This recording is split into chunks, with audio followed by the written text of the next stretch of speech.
ಮೂರನೇದು ಯಾವಾಗ ಚೆಕಪ್ ಮಾಡಿಸಿದ್ರು ಶುಗರ್ ನಾರ್ಮಲ್ ಲೆವೆಲ್. ಹಿಂಗ ಆಗ್ಬೇಕು ಅಂದ್ರೆ ನಾನು ಕೆಲವು ಮಂತ್ರಗಳು ಹೇಳ್ಕೊಡ್ತೇನೆ. ಆ ಮಂತ್ರನ ಊಟಕ್ಕೆ ಮುಂಚೆ ಹೇಳ್ಬಿಟ್ಟು ಊಟ ಮಾಡ್ಬೇಕು. ಏನೇಳಿ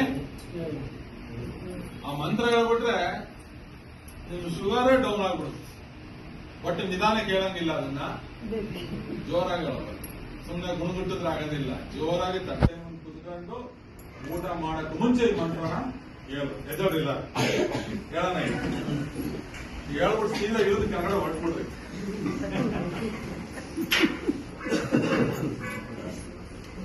ಬಾಗಲಕೋಟೆ ಎದ್ದಾಳಮ್ಮ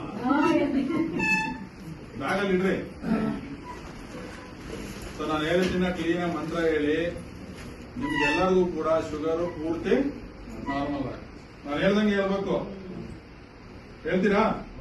ಜೋರಾಗಿ ಹೇಳ್ಬೇಕು. ಮೆತ್ತಿಗೆ ಹೇಳಿದ್ರೆ ಆಗೋದಿಲ್ಲ. ಇದು ಮಂತ್ರ ಕೆಲಸ ಮಾಡಲ್ಲ.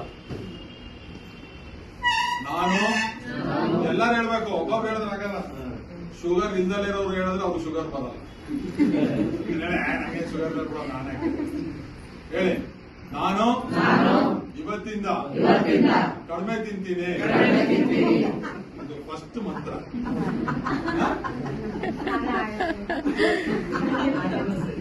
ಮತ್ತೆ ಒಂದು ಕೂತು 12 ಚಪಾತಿ ಹಾಕಿದ್ರೆ 10 ವಾಪಸ್ ಕೊಟ್ರೆ ಶುಗರ್ ಅಲ್ಲೇ ಡೌನ್. ಏನ್ ಖರ್ಚಾಯ್ತಾ ಇಲ್ಲಿ? ಎಲ್ಲ ನಿಮ್ಗೆ ಉಳಿಯೋದು. ತಿಂಗಳ ಖರ್ಚು ನಿಮ್ಗೆ ಹೇಳಿ. ಇನ್ನೊಂದ್ಸರಿ, ಇವತ್ತಿಂದ ನಾನು ಕಡಿಮೆ ತಿಂತೀನಿ. First 30% sugar down. ಎರಡನೇದು, ಇವತ್ತಿಂದ ನಾನು ತಿನ್ನಕ್ ಮುಂಚೆ ಆಲೋಚನೆ ಮಾಡಿ ತಿಂತೀನಿ. ಯಾಕೆ? ಸಿಕ್ಕಿದ್ದು ಹಾಕಿದ್ದೆಲ್ಲ ತಿಂತಾ ಇದ್ರೆ ಅವ್ನು ಜಾಮೂನ್ ತಂದು ಕೊಡ್ತಾನೆ. ಇಲ್ಲ, ಶುಗರ್ ಜಾಸ್ತಿ ಇದೆ, ಪೈಸಾ ಅದಕ್ಕೆ ಬೇಡ, ಆಮೇಲೆ ತಿನ್ನ, ಶುಗರ್ ಡೌನ್. ಆಲೋಚನೆ ಮಾಡ್ತಾರೆ. ಶುಗರು ಯಾರು ಡೌನ್ ಆಗಿದ್ದು? ನಿಮ್ಮದೇನೆ. ಇವತ್ತಿಂದ ನಾನು ಆಲೋಚನೆ ಮಾಡಿ ತಿಂತೇನೆ. ಮೂರನೇ ಮಂತ್ರ. ಇದು ಬಹಳ ಮೋಸ್ಟ್ ಇಂಪಾರ್ಟೆಂಟ್. ಫಾಲೋ ಮಾಡಿ. ಎಲ್ಲ ಫಂಕ್ಷನ್ ಹೋಗ್ತಿರ್ತೀರಾ. ಇವತ್ತಿಂದ ನಾನು ಪುಕ್ಷಟೆ ಸಿಕ್ಕರೆ ಇನ್ನೂ ಕಮ್ಮಿ ತಿಂತೀನಿ. ತಮಾಷೆ ಅನ್ಸುತ್ತೆ. ನಮ್ಮ ಫಂಕ್ಷನ್ ಹೋದಾಗ ಏನ್ ಮಾಡ್ತೇವೆ? ಅದು ಒಳ್ಳೆ ಫಂಕ್ಷನ್ ಇರಲಿ, ಒಳ್ಳೆ ಊಟ ಆಗ್ತದೆ. ಅವ್ನು ತಿಥಿ ಮಾಡ್ಲಿ, ಒಳ್ಳೆ ಊಟ. ಎಲ್ಲೋದ್ರೂ ಊಟ ಚೆನ್ನಾಗಿರುತ್ತೆ, ರುಚಿಯಾಗಿರುತ್ತೆ. ಅದ್ರ ಅರ್ಥ ಶುಗರ್ ಪೇಷಂಟ್ ಗಳು ಹೋಗಿ ಅಡ್ರ ಮಾಡ್ರ ತಿನ್ಬೇಕಾದ್ರೆ ಅವ್ನು ಹೇಳೋಗಿರ್ತಾನೆ, ಎಲ್ಲಾರು ಹಾಕು ಚೆನ್ನಾಗಿ ತಿಂದು ಅವ್ರ ಮೇಲೆ ಬರಲಿ, ನಮ್ಮ ಅಜ್ಞೆ ಅರ್ಥವಾಯ್ತಾ? ಅದಕ್ಕೆ ಜಾಣತನ ಉಪಯೋಗಿಸಿ. ಮೂಲಕದಲ್ಲಿ ಇರಬೇಕು ಅಂತಂದ್ರೆ ಕಡಿಮೆ ತಿನ್ಬೇಕು. ನಿಮ್ ಫೋಟ ಬೇಗ ಖಾಲಿ ಮಾಡಿದ್ರೆ ಬೇಗ ಮೇಲೆ ಕರ್ಕೊಂತಾನೆ. ಹೌದಾ ಇಲ್ವಾ? ಸೊ ಇವತ್ತಿಂದ ನಾನು ಪುಕ್ಷಟೆ ಸಿಕ್ಕರೆ ಕಡಿಮೆ ತಿಂತೀನಿ.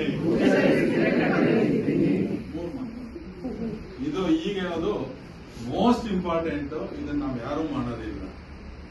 ನಾನು ಇವತ್ತಿಂದ ತಿಂದಿದ್ದನ್ನ ಕರಗಿಸ್ತೀನಿ. ಕಾರಲ್ಲೋ ಕರಗಿಸಲ್ಲ, ಬೈಕಲ್ಲಿ ಹೋದ್ರೆ ಕರಗಲ್ಲ, ಪೆಟ್ರೋಲ್ ಕರಗುತ್ತೆ, ನಿಮ್ ತೂಕ ಜಾಸ್ತಿ ಆಗುತ್ತೆ. ಎಮ್ಮೆ ಕೋಣ ಹಸಿಗೆರೆ ಗಣಪತಿ ತರ ಹೊಟ್ಟೆ ಬಂದಿರುತ್ತೆ. ರೋಗ ಬರಬೇಡ ಅಂದ್ರೆ ಯಾಕೆ ಬರಲ್ಲ? ನಾಲ್ಕನೇ ಮಂತ್ರ ಮೋಸ್ಟ್ ಇಂಪಾರ್ಟೆಂಟ್. ಇವತ್ತಿಂದ ನಾನು ತಿಂದಿದ್ದನ್ನ ಕರಗಿಸ್ತೀನಿ. ವಾಕ್ ಮಾಡಿ, ನಿಮ್ ಕೆಲಸ ನೀವೇ ಮಾಡ್ಕೊಳ್ಳಿ. ವಾಷಿಂಗ್ ಮಿಷಿನ್ ಮಾಡೋ ಕೆಲಸ ನೀವೇ ಮಾಡಿ, ಡಿಶ್ ವಾಷರ್ ಮಾಡೋ ಕೆಲಸ ನೀವೇ ಮಾಡಿ. ಶುಗರು ಡೌನ್ ಆಗುತ್ತೆ, ಮಾತ್ರೆ ದುಡ್ಡು ಉಳಿಯುತ್ತೆ, ಸಕ್ಕರೆ ಕಾಯಿಲೆಯಿಂದ ಆಗೋ ಅನಾಹುತ ತಪ್ಪುತ್ತೆ, ಆಸ್ಪತ್ರೆಗೆ ಬಂದು ಡಾಕ್ಟರ್ ಕಾಯ ತಪ್ಪುತ್ತೆ, ಡಾಕ್ಟರ್ ಕೊಡೋ ದುಡ್ಡು ತಪ್ಪುತ್ತೆ, ನಿಮಗೆ ಉಳಿಯುತ್ತೆ. ನಾನೀ ಪಾಠ ಹೇಳ್ಕೊಡೋದ್ರಿಂದ ಲಾಸ್ ನನಗೆ. ತಿನ್ರಿ ತಿನ್ರಿ ಬರ್ರಿ ಬರ್ರಿ, ಇಲ್ಲ ಕಾರಲ್ಲಿ ಮಾಡಿ ಒಳಗೆ ಕೆಲಸ ಮಾಡಿದ ಅಂದ್ರೆ ನನಗೆ ಲಾಭ ಜಾಸ್ತಿ. ಅದಕ್ಕೆ ಹೇಳ್ತೀನಿ, ನೀವು ಕಾರ್ ತಗೊಂಡ್ರೆ ಸಂತೋಷ ಪಡೋದು ನಾವೇ, ಬೈಕ್ ತಗೊಂಡ್ರೆ ಇನ್ನೂ ಸಂತೋಷ. ಫಂಕ್ಷನ್ ಅಲ್ಲಿ ನಾನು ಹೇಳದ್ನಲ್ಲ, ಹೋಗಿರೋ ನಾನು ಒಬ್ಬನೇ ಹಾಕಿ ಇವರು ಚೆನ್ನಾಗಿರೋ ಊಟ ಹಾಕು ಬೇಗ ಬರ್ಲಿ ಅಲ್ಲಿ ಅಂತ.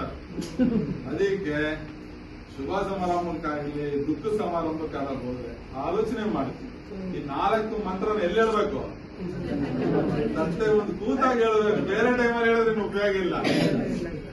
ಇದಕ್ಕೆ ನಿಮ್ಮ ಮನಸ್ಸನ್ನ ನಿಗ್ರಹ ಮಾಡೋ ಶಕ್ತಿ ಬೇಕು. ಇದೇನು ಪುಕ್ಷತೆ ಅಲ್ಲ ಇದು. ಅಲ್ಲಿ ತಂದು ಇಡ್ತಿದ್ದಂಗೆ ಯಾರ ಮಾತು ಕೇಳಲ್ಲ, ಅಕ್ಕಪಕ್ಕನೂ ನೋಡಲ್ಲ, ಹೋಗ್ತಾರೆ ಒಳಗೆ. ಅದಕ್ಕೆ ತಟ್ಟೆ ಬಂದು ಕುತ್ಕೊಂಡಾಗ ಈ 4 ಮನಸ್ಸಲ್ಲಿ ಹೇಳ್ಕೊಂಡು ಮಾಡಿ. ನೀವು ಆಸ್ಪತ್ರೆಗೆ ಬರೋದು ತಪ್ಪುತ್ತೆ, ಶುಗರ್ ಯಾವಾಗ ಚೆಕ್ ಮಾಡೋದು ಬರುತ್ತೆ, ಮಾತ್ರೆ ಔಷಧಿ ದುಡ್ಡು ಕೊಡೋದು ತಪ್ಪುತ್ತೆ, ನನಗೆ ಕೊಡೋದು ತಪ್ಪುತ್ತೆ, ಪರೀಕ್ಷೆಗಳು ಕಡಿಮೆ ಆಗುತ್ತೆ. ಹಾಗಾಗಿ ಸಕ್ಕರೆ ಕಾಯಿಲೆ ಏನಕ್ಕೆ ಮಂತ್ರ ಅಂತ ಹೇಳ್ತೀನಿ ಅಂದ್ರೆ, ಇದು ತುಂಬಾ ಸಿಂಪಲ್. ನಿಮ್ ಮನೆಗೆ ಹೋಗ್ತಾ ಇದ್ದೀನಿ 6 ತಿಂಗಳು ಯೋಚನೆ ಮಾಡ್ತಾ ಇರಿ, ಅವ್ನು ಡಾಕ್ಟರ್ ನಮ್ಮ ಅವ್ನು ಹೇಳಿದ್ ಕರೆಕ್ಟ್ ತಿಂಡಿ ಜಾಸ್ತಿ ನಿಮ್ಗೆ ಗೊತ್ತಾಗುತ್ತೆ. ಸೊ ರಿಸಲ್ಟ್ ತುಂಬಾ ಚೆನ್ನಾಗಿ ಕೊಡುತ್ತೆ. ಹಾಗಾಗಿ ಇದನ್ನ ಪ್ರತಿಯೊಬ್ರು ಇವತ್ತಿಂದಾನೇ ಪರಿಪಾಲನೆ ಮಾಡಬೇಕು. ಬನ್ನಿ ಹೋಗೋಣ.